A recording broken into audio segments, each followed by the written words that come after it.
I sat in the boardroom, sliding a manila folder across the polished table toward the stunned VP's son, Derek Walsh. His cocky smirk had vanished completely. The same colleagues who laughed at his cruel jokes 3 weeks ago now avoided eye contact. The company president leaned forward, examining the documents with growing alarm. "You documented everything," he whispered. I nodded calmly. Every unpaid hour, every stolen credit, every deadline I saved, while Derek partied. The room fell silent. Derek's father, the VP, stared at his son with pure horror. My name is Tammy, and 3 months earlier I thought I had the perfect job. As a senior marketing analyst at Peterson & Associates, a respected consulting firm in downtown Chicago's financial district, I'd built a solid reputation over 4 years. Our office occupied 3 floors of a gleaming tower on LaSalle Street, and I genuinely loved walking through those glass doors each morning. Peterson & Associates specialized in market expansion strategies for mid-tier companies ready to scale up. We weren't the biggest firm in the city, but we had something better than size. We had heart. Our team genuinely cared about delivering results that transformed our clients' businesses. I'd watched small family companies grow into regional powerhouses because of strategies we developed together. My typical day involved analyzing market trends, developing competitive intelligence reports, and crafting expansion roadmaps that actually worked in the real world. I wasn't just crunching numbers in a cubicle. I was creating blueprints for people's dreams. The team I worked with made everything worthwhile. Janet Rodriguez managed our client accounts with infectious enthusiasm, always remembering birthdays and celebrating contract renewals like personal victories. Marcus Thompson, our junior analyst, brought fresh perspectives from his recent graduate studies at Northwestern. Sarah Chen coordinated projects with military precision, ensuring every deadline met and every detail perfect. My direct supervisor, Amanda Rodriguez, had become more than a boss. She mentored me through complex client negotiations, encouraged my professional development, and consistently advocated for my advancement within the company. Amanda understood that investing in her team created better outcomes for everyone. Then Meridian Holdings contacted us. Meridian was a regional retail chain based in Milwaukee, operating 47 stores across the upper Midwest. They wanted to expand into the Southeast markets within 18 months, targeting cities like Atlanta, Nashville, and Charlotte. The potential contract was worth $12 million over 3 years, representing the largest single engagement in Peterson & Associates history. The timeline was aggressive. Meridian's board wanted comprehensive market analysis, competitor assessments, demographic studies, location recommendations, and implementation strategies completed within 8 weeks. Most firms would assign a team of 6 analysts to handle such scope. Amanda called me into her office on a gray February morning. "Tammy, I know this is enormous, but I believe you can handle the Meridian project. You understand retail markets better than anyone on our team, and your strategic thinking consistently impresses our clients." I felt honored and terrified simultaneously. This project could establish my reputation as a top-tier consultant. It could also destroy my career if I failed to deliver. I accepted the challenge immediately. For the next 2 months, I lived and breathed Meridian Holdings. I arrived at the office by 6:30 each morning and rarely left before 9 at night. Weekends became research marathons in my Lincoln Park apartment, surrounded by demographic charts, market reports, and competitive analysis spreadsheets. I dove deep into Southeast retail markets, studying consumer behavior patterns, seasonal spending trends, and regional preferences. I analyzed every major competitor, mapping their strengths, weaknesses, and market positioning strategies. I contacted real estate brokers in target cities, researching optimal locations and lease terms. The work was exhausting, but exhilarating. I was creating something meaningful, developing insights that would guide Meridian's expansion and potentially create hundreds of new jobs across multiple states. My colleagues were incredibly supportive. Janet brought coffee during my late-night sessions. Marcus helped verify statistical calculations, and Sarah coordinated my research materials with remarkable efficiency. Amanda checked in regularly, offering guidance without micromanaging my process. After 7 weeks of intensive work, I'd created a comprehensive strategic framework that exceeded Meridian's expectations. My analysis identified optimal entry markets, recommended specific store locations, outlined staffing strategies, and projected revenue growth trajectories. The presentation materials filled 234 pages of detailed recommendations backed by solid research. I was proud of what I'd accomplished. The strategy was innovative, thorough, and actionable. I knew it would help Meridian succeed in their expansion goals. Then I overheard a phone conversation that changed everything. I was working late on a Thursday evening finalizing presentation graphics for the following week's client meeting. The office was mostly empty with only security lighting illuminating the hallways. I heard voices from the conference room near the executive wing. "Dad, the Meridian executives were incredibly impressed with my market analysis," a young male voice said confidently. They specifically praised my innovative approach to demographic segmentation and competitor positioning strategies. I froze at my desk. Someone was taking credit for my work. "Derek, I'm proud of how quickly you've grasped complex strategic concepts," replied a deeper voice I recognized as VP Robert Walsh. "Your Harvard MBA training is really showing in the quality of your analytical thinking." Derek, I'd heard rumors that Robert Walsh's son would be joining the firm, but I hadn't met him yet. Apparently, he'd been attending executive meetings and discussing my project as if he'd created it himself. "The best part is how thoroughly I researched the Southeast markets," Derek continued. "I spent months analyzing consumer behavior patterns and identifying optimal entry strategies. Meridian's board is convinced I'm exactly what they need for their expansion." My hands trembled as I listened to Derek claim credit for every aspect of my work. He described my research methodology, my strategic insights, even my specific recommendations with perfect accuracy. He was stealing not just my conclusions, but my entire thought process. "Keep up this level of work, son, and you'll be running your own division within a year," Robert Walsh said proudly. I sat in the darkened office, staring at my computer screen filled with Meridian research, feeling completely betrayed. Someone I'd never met was claiming ownership of months of my life, and his own father was congratulating him for my achievements. That night I drove home through Chicago's empty streets, my mind racing with anger and confusion. How long had Derek been attending meetings about my project? What else had he claimed credit for? Most importantly, how could I prove that the work was actually mine? I realized that my reputation, my career, and my integrity were all at stake, but I had no idea how much worse things were about to become. Derek Walsh made his official debut at Peterson & Associates on a Monday morning in early April. I watched from my desk as he strode through the office wearing a perfectly tailored navy suit, Italian leather shoes, and the confident smile of someone who'd never faced real adversity. He was 26 years old, tall and athletic, with the kind of polished appearance that came from a lifetime of privilege. His sandy brown hair was styled with expensive products, and his handshake looked firm from across the room. Derek carried himself like someone accustomed to being the most important person in any space. Amanda gathered our team for introductions in the main conference room. The space featured floor-to-ceiling windows overlooking the Chicago River, polished granite surfaces, and ergonomic chairs that cost more than my monthly rent. "Everyone, I'd like you to meet Derek Walsh, our new Special Projects Coordinator," Amanda announced. "Derek brings valuable strategic experience and will be collaborating with our team on high-priority client engagements." Derek stepped forward with practiced ease. "Thank you, Amanda. I'm excited to work with such a talented team and contribute to Peterson & Associates' continued success." His voice carried the confidence of someone educated at elite institutions, each word carefully articulated. Derek's gaze swept across our group, lingering on me with a slight smile that felt somehow predatory. "I understand you've all been working on various challenging projects," Derek continued. "I'm looking forward to reviewing everyone's contributions and identifying opportunities for performance improvement." Something in his tone made me uncomfortable. The phrase performance improvement sounded less like collaboration and more like evaluation. Janet shifted nervously in her seat. Marcus straightened his posture as if preparing for inspection.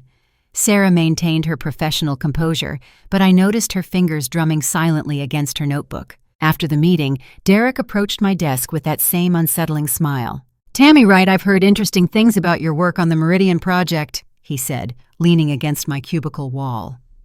"I'd love to discuss your research methodology and strategic approach. Perhaps you could walk me through your analysis process." I felt trapped.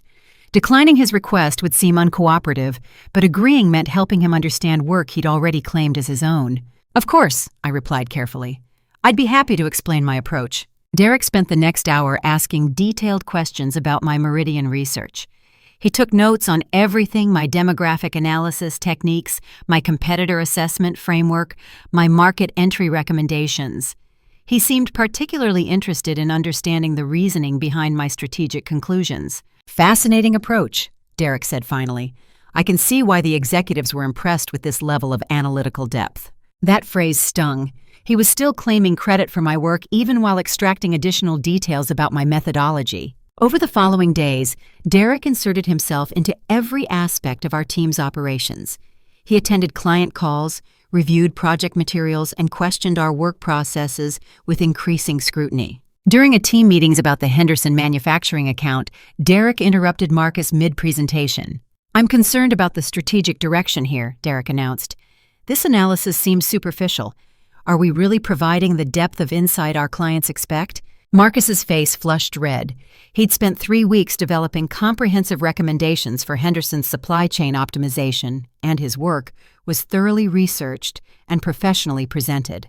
"Could you be more specific about your concerns?" Amanda asked diplomatically. Derek leaned back in his chair with an expression of patient condescension. "Well, for example, this market assessment lacks the sophisticated demographic segmentation we should be delivering. The competitive analysis feels incomplete. Overall, I'm not seeing the level of strategic thinking that distinguishes premium consulting services." I watched Marcus deflate as Derek systematically dismantled his confidence. The criticism wasn't constructive feedback. It was psychological warfare designed to establish dominance. Derek began implementing what he called performance restructuring. He scheduled individual meetings with each team member to discuss their actual contributions to client success. These sessions felt more like interrogations than professional development conversations. During my meeting, Derek sat across from me in a small conference room, reviewing my project portfolio with theatrical concentration. "Tammy, I've been analyzing your work output, and I have some concerns about your strategic thinking capabilities," Derek began. "Your presentations tend to be detail-heavy, but lack executive-level insights. Your research methodology, while thorough, doesn't demonstrate innovative analytical approaches." Each criticism felt like a physical blow. Derek was systematically devaluing work that had consistently received praise from clients and supervisors. "Additionally," Derek continued, "I'm hearing concerns about your ability to handle pressure situations. Some colleagues have mentioned that you seem overwhelmed by complex projects." That was completely false. I'd never shown signs of being overwhelmed, and my track record demonstrated consistent delivery under demanding deadlines. "Which colleagues?" I asked directly. Derek smiled without warmth. "I don't think naming specific sources would be productive. The important thing is addressing these performance gaps moving forward." I realized Derek was spreading rumors about my competence while positioning himself as the solution to problems he was creating. It was a calculated campaign designed to undermine my credibility. The office atmosphere began shifting in subtle but unmistakable ways. Colleagues who had previously collaborated freely started hedging their interactions with me. Lunch invitations became less frequent. Project discussions excluded me from strategic conversations. Janet, who had been one of my closest work friends, started avoiding eye contact during team meetings. When I asked her about weekend plans, she gave vague responses and quickly changed subjects. Marcus began openly agreeing with Derek's criticisms of my work, even when defending similar approaches he'd used successfully in his own projects. "Maybe Derek has a point about updating our analytical frameworks," Marcus said during a team brainstorming session. "We might be stuck in outdated methodologies." Sarah remained professionally cordial, but stopped sharing office gossip and personal updates that had previously strengthened our working relationship. I felt increasingly isolated in an office that had once felt like a supportive community. Derek was systematically poisoning my professional relationships while positioning himself as the voice of improvement and innovation. The most devastating blow came during my regular one-on-one with Amanda. "Tammy, I need to discuss some changes that are happening within our department," Amanda said carefully. "The firm has decided to reorganize some reporting structures, and I'll be transferring to lead our new Portland office expansion." I felt the blood drain from my face. Amanda was my biggest advocate, my mentor, and the person who best understood my contributions to the team. When I managed to ask, "Next Friday will be my last day in Chicago. Derek will be assuming expanded responsibilities for team coordination and project oversight. Amanda's expression told me she was as unhappy about this development as I was, but she couldn't say so directly. "I want you to know that your work has been consistently excellent," Amanda continued quietly. "Don't let anyone convince you otherwise." After our meeting, I sat in my car in the parking garage for 20 minutes trying to process what had happened. Derek had somehow engineered the removal of my primary supporter within the company. Now he would have direct influence over my projects, my performance reviews, and my career trajectory. I realized this wasn't random workplace politics. Derek was executing a deliberate strategy to eliminate perceived threats to his position, and I was apparently his primary target. The question was, what was I going to do about it? Amanda's farewell party felt like a funeral. Our team gathered in the main conference room after hours sharing stories and trying to maintain positive energy while privately dreading the changes ahead. Amanda had been the heart of our department, the person who balanced client demands with employee well-being. Derek attended the gathering but spent most of his time on his phone, occasionally laughing at messages while the rest of us struggled with genuine sadness about losing our mentor. "I'll miss working with such a dedicated team," Amanda said during her brief speech. "Please remember that great consulting comes from combining analytical rigor with human insight. Never lose sight of the people behind the data." Her eyes met mine across the room, and I understood she was speaking directly to me. Amanda knew I was facing challenges even if she couldn't address them publicly. After Amanda left for Portland, Derek's true nature emerged without restraint. He moved into Amanda's corner office within hours, rearranging furniture and hanging Harvard diplomas on walls that had previously displayed team achievement awards. Derek replaced Amanda's open-door policy with scheduled appointment slots, making spontaneous collaboration nearly impossible. Project assignments became exercises in humiliation. Derek assigned me tasks that were either insultingly simple or impossibly complex, setting me up for failure regardless of my performance level. "Tammy, I need you to format this presentation for executive review," Derek announced during a Tuesday morning team meeting, sliding a stack of papers across the table. "Make sure the fonts are consistent and the page numbers align properly." The presentation was my own Meridian research reformatted with Derek's name as the primary author. He was literally making me provide clerical support for my own work while he prepared to take credit once again. Other assignments included organizing conference room schedules, updating contact databases, and filing expense reports. Derek was systematically reducing my role from strategic analyst to administrative assistant. Meanwhile, he scheduled high-level meetings with clients and executives, positioning himself as the primary point of contact for all significant business development. Derek cultivated relationships with decision-makers, while isolating me from opportunities to demonstrate my actual capabilities. The transformation was stunning to witness. Colleagues who had respected my expertise began treating me as Derek's support staff. Phone calls were directed to Derek instead of me. Email chains about strategic projects excluded my input entirely. I felt like I was disappearing professionally, becoming invisible within an office where I'd previously been valued as a strategic contributor. The breaking point came during the final Meridian Holdings presentation. I discovered the meeting purely by accident. I'd arrived at the office early to catch up on project work planning to use the quiet morning hours for concentrated analysis. As I walked past the main conference room, I noticed lights on and voices inside. Through the glass walls, I saw Derek standing at the head of the table presenting to 5 executives from Meridian Holdings. My heart stopped as I recognized my own presentation materials displayed on the wall-mounted monitor. Derek was presenting my market analysis as his own original work. I watched in horror as he walked through my demographic research, my competitor assessments, my strategic recommendations with complete confidence. The Meridian executives took notes and asked questions, while Derek provided answers based on my months of intensive research. "As you can see from this regional analysis," Derek was saying, "I've identified optimal entry points based on consumer behavior patterns and competitive positioning opportunities." Every word was a knife in my chest. Derek was not only stealing credit for my work, he was performing it beautifully, demonstrating complete mastery of analysis he'd never conducted. The Meridian executives were clearly impressed. They leaned forward during Derek's explanations, asked detailed follow-up questions, and exchanged approving glances among themselves. "Derek, this level of analytical depth is exactly what we were hoping for," said their lead executive, a distinguished woman with silver hair and a confident demeanor.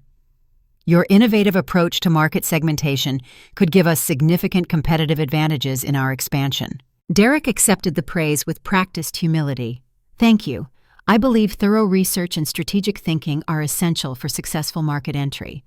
I'm confident these recommendations will drive substantial growth for Meridian Holdings. I stood frozen in the hallway watching my career achievements being transferred to someone else's resume in real time. Then Derek noticed me through the glass wall. Our eyes met for a moment, and his expression shifted from confident presenter to something calculating and cruel.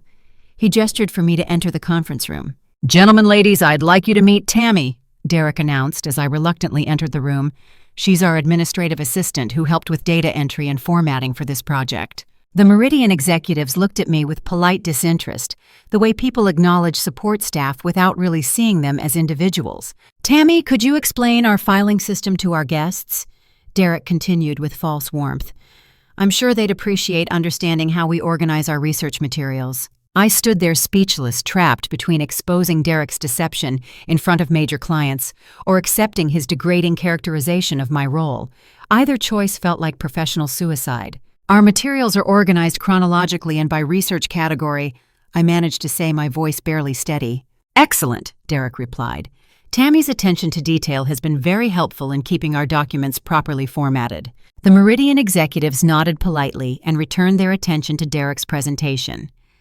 I was dismissed from their consideration as quickly as I'd been acknowledged. Derek continued presenting my strategic insights about emerging market opportunities, my recommendations for location selection, my projections for revenue growth. The executives hung on every word, convinced they were witnessing brilliant analytical work from their new consultant. "This demographic transition analysis is particularly insightful," commented another Meridian executive. "How did you identify these population shift patterns?" Derek launched into an explanation of methodology I'd developed, describing my research process, as if he'd personally conducted every aspect of the analysis. He even embellished details I'd never included, adding flourishes that made the work sound more sophisticated than my original version. As the presentation concluded, the Meridian executives expressed enthusiasm about moving forward with Derek's recommendations. They praised his strategic thinking, his analytical rigor, and his understanding of their business challenges. "We'll definitely be recommending Peterson & Associates to other companies in our network," their lead executive told Derek. "This level of consultative expertise is exactly what growing businesses need." Derek shook hands warmly with each client, accepting their congratulations and promising continued excellent service throughout the implementation phase. After the clients left, Derek turned to me with a satisfied smile. "Tammy, please clean up the presentation materials and make sure the conference room is organized for our next meeting," he instructed. "We have another client presentation this afternoon." I gathered my own research documents, my own strategic frameworks, my own analytical conclusions while Derek basked in praise for work I'd created through months of dedicated effort. That evening, I sat in my apartment staring at copies of my original Meridian research notes. The contrast between my actual contributions and Derek's public credit was so stark it felt surreal. But I wasn't just angry anymore. I was determined. Derek had made a critical mistake. He'd underestimated me. While he focused on stealing credit and manipulating office politics, I'd been developing something he couldn't fake or steal. I'd been documenting everything. That night, I spread every piece of Meridian documentation across my dining room table like a detective organizing evidence. My laptop displayed email chains, my phone showed time-stamped photos of research notes, and printed documents covered every surface of my small apartment. I realized I'd been unconsciously building a case against Derek for weeks. My natural tendency to organize and preserve work materials had created a comprehensive record of my actual contributions to the Meridian project. Email timestamps proved I'd been researching Southeast market demographics since February 14th, weeks before Derek even started at Peterson & Associates. My browser history showed extensive research sessions on regional consumer behavior, competitor analysis, and real estate market conditions. Draft versions of my strategic recommendations existed in my personal Google Drive, automatically saved with creation dates that predated Derek's employment. Meeting notes from client calls included handwritten questions and insights in my recognizable penmanship. But I needed more than proof of my own work. I needed evidence of Derek's deception. I began staying late at the office, ostensibly to complete assigned projects, but actually to observe Derek's work patterns and document his fraudulent behavior.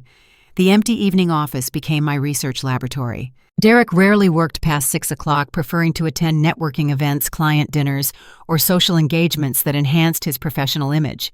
This left me alone with access to shared project files, meeting schedules, and office communication systems. I maintained detailed logs of Derek's actual time in the office versus his reported project hours. While he claimed to work extensive overtime on client analysis, I documented his real schedule: long lunches, afternoon golf appointments, and frequent early departures for social events. My personal phone became an evidence-gathering device. I photographed my original research notes, showing handwritten calculations and strategic insights in my own handwriting. I captured images of draft presentations saved on my personal laptop, proving I'd created framework concepts that Derek later claimed as original ideas. The most damaging evidence came from Derek's own carelessness. During a Thursday evening documentation session, I discovered Derek had been using company systems to coordinate personal activities. His calendar showed client consultation appointments that were actually golf lessons at Medina Country Club. Expense reports claimed business dinners at upscale restaurants during times when he'd posted social media photos from casual bars with college friends. But the real breakthrough came when I found billing irregularities. As part of my administrative assignments, Derek had me organize project files in his office. While sorting through client folders, I discovered Peterson & Associates' billing records for the Meridian engagement. Derek had been charging Meridian Holdings for consultation hours during periods when he was demonstrably absent from work. According to his timesheets, Derek billed 47 hours of strategic analysis during the week of March 22nd through 26th.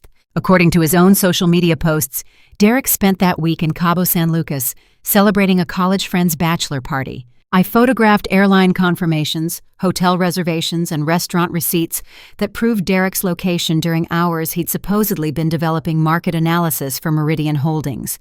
His Instagram account showed daily beach photos time-stamped during his billable hours. The fraud was systematic and extensive. Derek had charged clients for hundreds of hours of work he'd never performed, while claiming credit for analysis I'd actually conducted during those same time periods. I expanded my investigation to other team members' experiences with Derek. Marcus confided during a coffee break that Derek had submitted Marcus's client retention strategy to senior management under Derek's own name. The strategy had earned Derek recognition for innovative thinking and proactive client relationship management. I spent 3 weeks developing that framework, Marcus told me quietly. Derek asked to review my work for quality assurance, then presented it to the executive committee as his own idea. Sarah revealed similar experiences during a private conversation in the parking garage. Derek took my process improvement recommendations and submitted them as suggestions for departmental efficiency, Sarah explained. He received a commendation from Robert Walsh for identifying optimization opportunities. I realized Derek's deception extended far beyond my Meridian project. He was systematically stealing intellectual property from multiple team members while positioning himself as the source of innovation and strategic thinking. But Derek's most serious error was his billing fraud. While stealing credit for our work was unethical, falsifying client charges was criminal. I documented everything methodically, creating a comprehensive file that would prove Derek's pattern of deception to any objective reviewer. Email chains, timestamp evidence, billing records, travel confirmations, and witness testimonies combined to create an overwhelming case. However, I needed more than evidence. I needed a strategic plan for exposing Derek's fraud without destroying my own career in the process. Corporate whistleblowing required careful navigation. I could be labeled as a disgruntled employee seeking revenge, particularly given Derek's campaign to undermine my reputation. I needed to present my evidence in a way that would be taken seriously by company leadership. I researched Peterson & Associates' employee handbook, discovering specific protocols for reporting fraud allegations. The company maintained an anonymous ethics hotline and guaranteed investigation of all credible complaints. More importantly, federal law protected whistleblowers from retaliation in cases involving financial fraud. Derek's billing irregularities qualified for protection under the Sarbanes-Oxley Act, which meant the company faced legal liability if they ignored my evidence or punished me for reporting it. I prepared 2 strategic approaches: direct confrontation with Derek to force his confession, and formal reporting through corporate channels if confrontation failed. My plan was simple but effective. I would leverage Derek's arrogance and sense of entitlement against him, creating circumstances where he'd incriminate himself while I maintained documentary evidence of our interactions. Derek had spent weeks systematically undermining my reputation and professional standing. Now it was my turn to demonstrate what strategic thinking actually looked like. I organized all evidence into a single manila folder, the same folder that would ultimately destroy Derek's career and expose his father's complicity in corporate fraud. But first, I had to execute the most important presentation of my professional life. The confrontation I'd been planning came sooner than expected, triggered by Derek's escalating desperation to maintain his facade of competence. By late April, Derek's limitations were becoming obvious to anyone paying attention. While he could present my work convincingly, he couldn't replicate my analytical process or answer unexpected questions about methodology. During a client call with Henderson Manufacturing, Derek struggled to explain basic market research concepts when asked about demographic sampling techniques. I watched him fumble through responses using buzzwords without understanding, while the client grew increasingly concerned about Peterson & Associates' expertise. After the call, Derek's frustration boiled over into open aggression. "Tammy, your recent performance has been completely unacceptable," Derek announced during our Monday morning team meeting. "Your analytical work lacks depth, your presentations need constant revision, and frankly, you seem overwhelmed by basic consulting responsibilities." Janet, Marcus, and Sarah sat uncomfortably around the conference table, avoiding eye contact, while Derek launched into his prepared attack on my professional competence. "Additionally," Derek continued, "I've received feedback from multiple colleagues about your attitude and work ethic. People are concerned about your ability to contribute meaningfully to team objectives." This was the moment I'd been preparing for Derek's attempt to create justification for removing me from significant projects or potentially terminating my employment. "I'd like specific examples of these performance issues," I replied calmly. Derek's smile carried pure malice. "Well, for instance, the market analysis you completed for Meridian Holdings required extensive revision and strategic oversight to meet professional standards." He was claiming credit for my work while simultaneously criticizing its quality, a contradiction so obvious it should have been embarrassing. "Who provided the strategic oversight?" I asked. "I personally invested considerable time improving your analytical framework and developing actionable recommendations," Derek replied confidently. "Interesting. And when did you conduct this strategic development work?" Derek's expression shifted slightly, sensing a trap but unable to identify its nature. "Over several weeks in March, working extensive overtime to ensure client satisfaction," he answered. "Would you say 47 hours during the week of March 22nd through 26th represents extensive overtime?" I continued. Derek nodded emphatically. "Absolutely. Those were critical development days for the Meridian strategy." "Perfect," I said, opening my portfolio, "because according to your own social media posts, you spent that week in Cabo San Lucas at a bachelor party." I placed printed screenshots of Derek's Instagram photos on the conference table.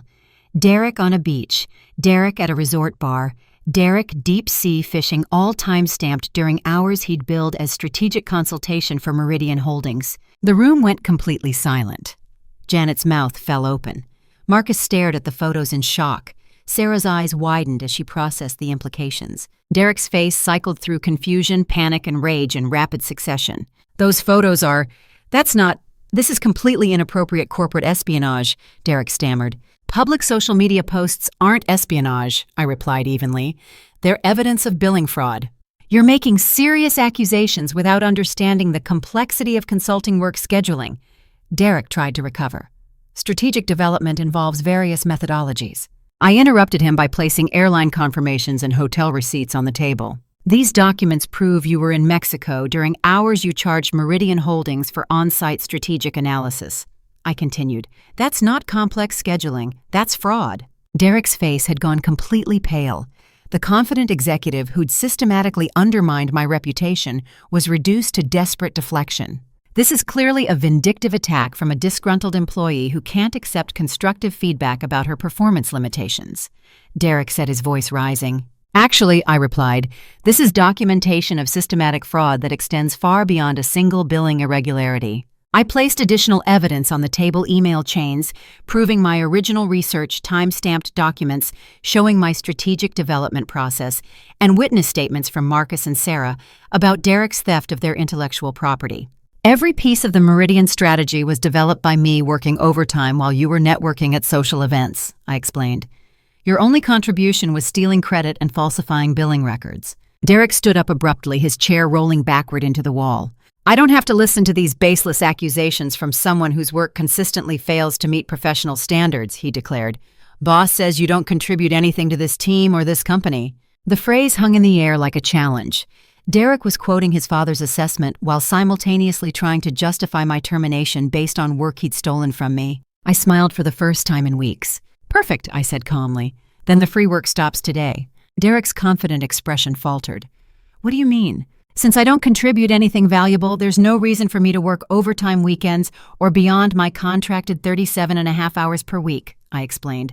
All that extra effort I've been providing will end immediately. Derek's panic was immediate and obvious. You can't just... There are project deadlines and client commitments, which you can handle personally since you've been taking credit for the work anyway, I replied. I'm sure someone with your strategic expertise can recreate months of analysis without difficulty. The room remained silent as Derek processed the implications of my response. Without my unpaid overtime, my weekend research sessions, and my strategic insights, he had no foundation for his fraudulent success. The Meridian implementation begins next week, Derek said desperately. There are critical deliverables that you've already presented as your own work, I finished. I'm confident you can handle the follow-through independently. Derek's desperation transformed into rage. This is insubordination and workplace disruption. I'm documenting these incidents for immediate disciplinary action. Please do, I encouraged. I'm sure Human Resources will be very interested in reviewing all the documentation. 3 days later, Derek submitted a formal termination request to HR, claiming I was insubordinate and disruptive to team productivity.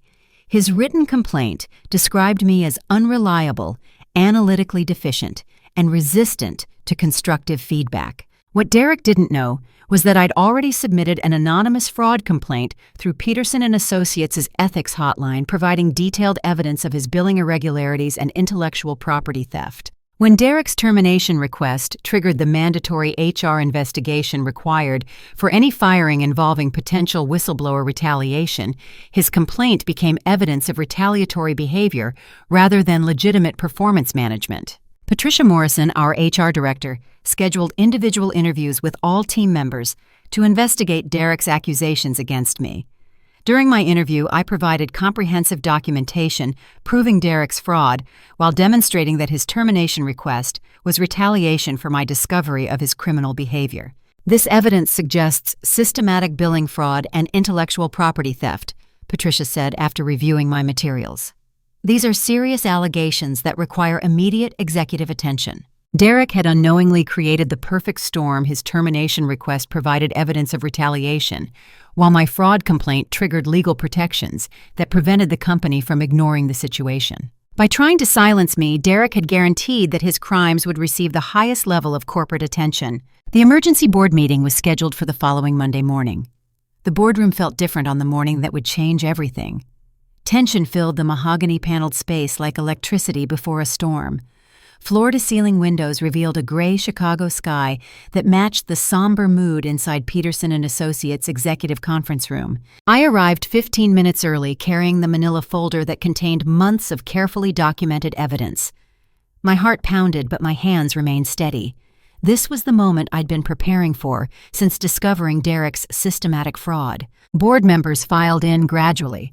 Company President James Morrison, Chief Financial Officer Linda Park, Senior Partner Michael Stevens, and Client Relations Director Carol Hughes.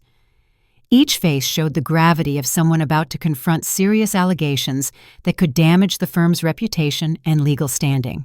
Robert Walsh entered last, his expression already defensive.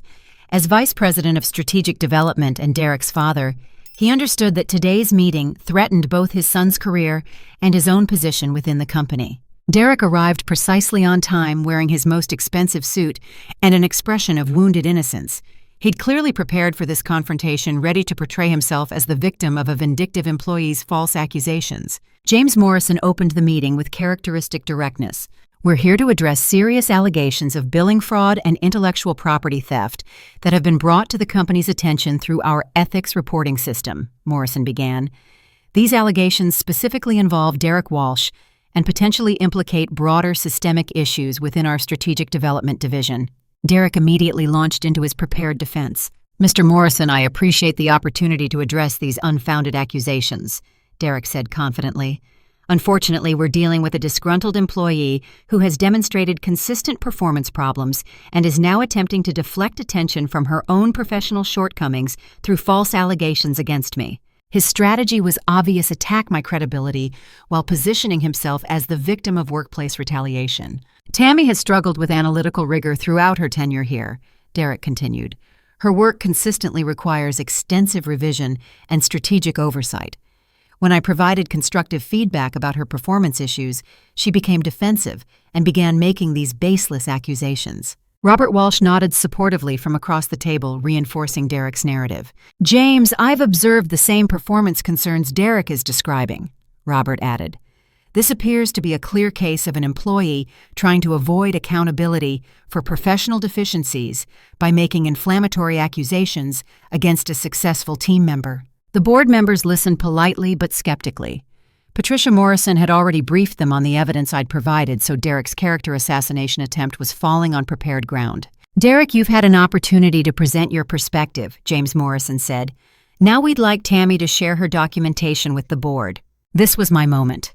I opened the manila folder and began placing evidence systematically on the polished conference table. "Everything Derek just claimed about my performance is contradicted by objective evidence," I began calmly. "More importantly, Derek has been systematically committing fraud while stealing credit for work performed by multiple team members." I placed my first set of documents on the table, time-stamped emails showing my original research development for the Meridian project beginning weeks before Derek started at Peterson & Associates. These email chains prove I conducted all strategic analysis for Meridian Holdings independently, using my own research methodology and analytical frameworks, I explained. Derek's confident expression began wavering as board members examined the timestamps and content details. Additionally, I continued placing social media screenshots next to billing records. Derek charged Meridian Holdings for 47 hours of strategic consultation during the week he spent in Cabo San Lucas at a bachelor party. The contrast was devastating. Derek's Instagram photos showed him relaxing on Mexican beaches during hours he'd billed as intensive client work in Chicago. Linda Park, our CFO, studied the billing discrepancies with growing alarm. "These charges represent direct fraud against our client," Park said. "If Derek billed for services not provided, we face potential legal liability and reputational damage." Derek attempted desperate damage control. "Those billing entries represent strategic thinking time that can occur in various locations," Derek claimed. "Consultation work doesn't require physical presence in the office." "Strategic thinking time while deep-sea fishing?" I asked, placing additional photos on the table. The evidence was overwhelming and undeniable. Derek's billing fraud was documented through his own social media posts contradicting his timesheets and expense reports. But I wasn't finished. "Derek's fraud extends beyond falsified billing," I continued. "He's been systematically stealing intellectual property from multiple team members and presenting their work as his own original analysis." I provided witness statements from Marcus and Sarah documenting how Derek had appropriated their strategic recommendations and claimed credit for their innovative ideas. Robert Walsh tried to intervene, sensing his son's defense was collapsing.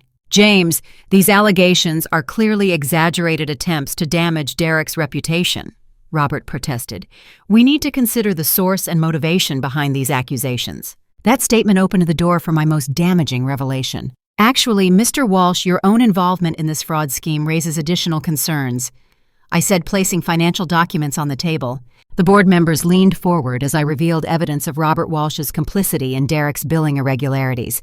Robert Walsh approved and signed off on Derek's fraudulent timesheets without conducting any verification of actual work performed, I explained.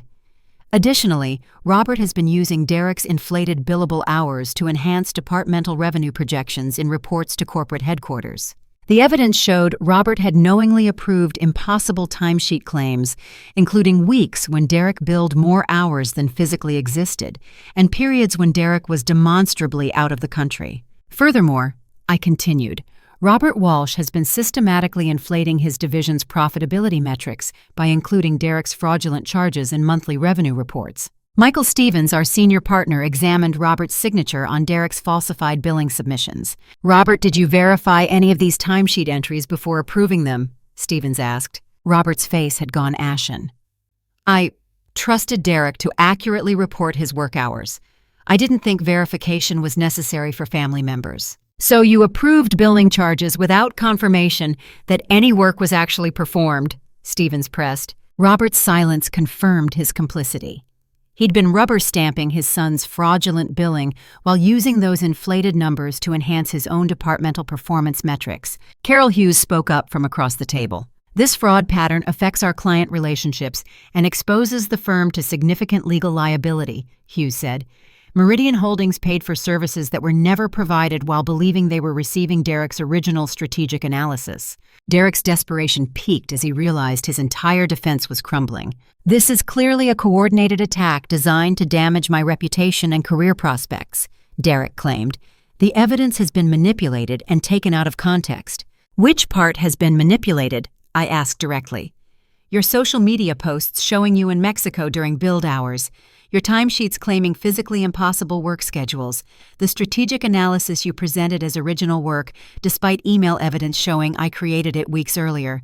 Derek had no response. The evidence was too comprehensive and objective to dispute. James Morrison addressed the board with grave concern. Based on this evidence, we're looking at systematic fraud involving falsified billing, intellectual property theft, and potential embezzlement, Morrison summarized. The criminal implications require immediate legal consultation. Robert Walsh made one final desperate attempt to protect his son and himself. James, I think we're overreacting to what amounts to administrative errors and workplace miscommunication, Robert said. Perhaps we could address these issues through internal disciplinary measures, rather than involving external authorities. That statement sealed both their fates.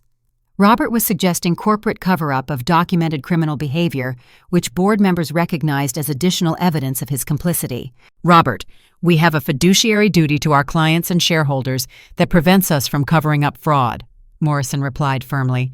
These aren't administrative errors. They're criminal acts that require appropriate legal response. Derek finally broke under the pressure, his polished facade cracking completely. Fine. Maybe I made some mistakes with billing procedures, but everyone bends the rules in consulting, Derek shouted. And the strategic work was collaborative anyway. Teams share ideas all the time. His confession confirmed the fraud while attempting to minimize its significance.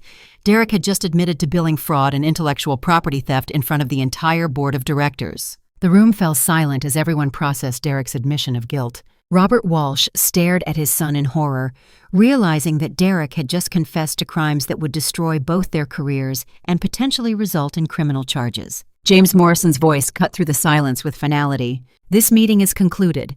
Derek Walsh is terminated immediately, and both Derek and Robert Walsh are suspended pending criminal investigation. I closed the manila folder, knowing that a single document collection had just exposed systematic corporate fraud and protected multiple employees from ongoing victimization. Justice was finally being served. The aftermath of that boardroom confrontation transformed Peterson and Associates more dramatically than anyone anticipated. Within hours of Derek's termination, the company's legal department contacted federal authorities to report the billing fraud and prevent any appearance of corporate cover-up. The investigation that followed revealed the true scope of Derek and Robert Walsh's criminal conspiracy. FBI financial crimes investigators discovered that Derek had defrauded clients of over $300,000 through falsified billing over his brief tenure at the firm. His systematic theft of intellectual property from team members was valued at an additional $150,000 in stolen labor and creative development. Robert Walsh's complicity ran even deeper than I'd initially documented. The investigation revealed he'd been embezzling funds through a sophisticated scheme involving fake consulting contracts, inflated expense reports, and kickback arrangements with vendors. Over 4 years, Robert had stolen nearly $800,000 from Peterson and Associates while helping his son establish his fraudulent career foundation. The criminal charges were swift and comprehensive. Derek faced federal fraud charges, money laundering accusations, and conspiracy counts that carried potential prison sentences of up to 15 years. Robert faced additional embezzlement charges and racketeering counts that could result in 25 years in federal prison. Both men initially attempted to plea bargain, offering to testify against each other in exchange for reduced sentences. However, the evidence was so overwhelming that prosecutors saw no need for cooperation agreements. Derek's trial became a cautionary tale about privilege and entitlement in corporate America. His Harvard MBA, his family connections, and his polished appearance couldn't overcome objective evidence of systematic fraud. He was convicted on all charges and sentenced to 8 years in federal prison, followed by 5 years of supervised probation. Robert Walsh received a 12-year sentence for his leadership role in the conspiracy and his longer pattern of embezzlement. His conviction destroyed his professional reputation and resulted in the forfeiture of his family's assets, including their Lake Forest estate and Robert's collection of luxury vehicles. The impact on Peterson and Associates was initially concerning but ultimately positive. James Morrison addressed the entire company during an all-hands meeting 3 weeks after the arrests. This experience has revealed serious weaknesses in our oversight systems and ethical culture, Morrison admitted. However, it has also demonstrated that our employees have the courage and integrity to protect our company and our clients from criminal behavior. He looked directly at me during that statement, and I felt the entire office's attention shift to my corner of the room. Tammy's willingness to document and report fraud saved our company from potentially catastrophic legal and reputational damage, Morrison continued. More importantly, her actions protected our clients from ongoing theft and ensured that justice was served. The recognition felt surreal after months of being dismissed as an underperforming employee. Peterson and Associates implemented comprehensive policy changes in response to the fraud investigation. New oversight systems required multiple approvals for billing submissions, mandatory verification of timesheet claims, and anonymous reporting mechanisms for ethical concerns. The company also established the Amanda Rodriguez Ethics Award, named after my former supervisor who had supported integrity and employee development. The annual award recognizes employees who demonstrate moral courage in challenging circumstances. I was the first recipient, but the personal vindication was even more meaningful than the professional recognition. Marcus approached me during the week after Derek's sentencing, carrying coffee and wearing an expression of genuine remorse. "Tammy, I owe you an enormous apology," Marcus said. "I was a coward when Derek was attacking your reputation. I should have supported you instead of protecting myself." "You were scared," I replied. "Derek was systematically intimidating everyone. I understand why you stayed silent." "But you didn't stay silent," Marcus continued. "You fought back even when it seemed like you'd lose everything. That took incredible courage." Sarah joined our conversation with similar apologies and admiration for my willingness to confront powerful people who were abusing their positions. Even Janet, who had been closest to Derek's inner circle, acknowledged her mistakes in enabling his behavior. I was so impressed by Derek's confidence and connections that I ignored obvious red flags, Janet admitted. I let myself be manipulated instead of trusting my own observations about his character. The broader impact extended beyond our immediate team. Meridian Holdings executives personally thanked me for exposing the fraud that had stolen hundreds of thousands of dollars from their expansion budget. They increased their contract with Peterson and Associates by 40%, citing their confidence in our ethical standards and oversight improvements. Other clients expressed similar appreciation for our commitment to transparency and accountability. Several companies that had been considering other consulting firms chose Peterson and Associates specifically because of our demonstrated integrity during the crisis. Amanda Rodriguez returned from Portland to lead our expanded strategic development division, bringing her mentorship and ethical leadership back to Chicago. Her first action was promoting me to senior strategic consultant with responsibility for training new analysts in ethical consulting practices. "Tammy, you've proven that technical expertise combined with moral courage creates exceptional consulting outcomes," Amanda told me during my promotion review. "I want you to help shape the next generation of consultants who understand that integrity isn't just a nice ideal, it's a competitive advantage." My new role involves leading workshops on ethical decision-making, consulting methodology, and client relationship management. I work with universities to recruit diverse talent who understand that consulting should serve clients' genuine interests rather than consultants' ego needs. The most satisfying aspect of my promotion is mentoring junior analysts who remind me of myself 4 years ago, talented, dedicated, but potentially vulnerable to manipulation by unethical colleagues. During our team meetings, I share the lessons I learned from confronting Derek's fraud. Documentation isn't just about protecting yourself, I explain to new hires. It's about protecting your colleagues, your clients, and your company's integrity. When you witness unethical behavior, staying silent makes you complicit. I also teach practical skills for recognizing and reporting fraud, ensuring that future Derek Walshes won't find Peterson and Associates vulnerable to their schemes. The personal growth has been as meaningful as the professional advancement. I learned that standing up for what's right requires preparation, courage, and strategic thinking. Confronting powerful people who abuse their positions isn't easy, but it's necessary for protecting everyone else in the system. I also discovered that most colleagues want to do the right thing, but need someone to demonstrate that ethical behavior is possible and supported.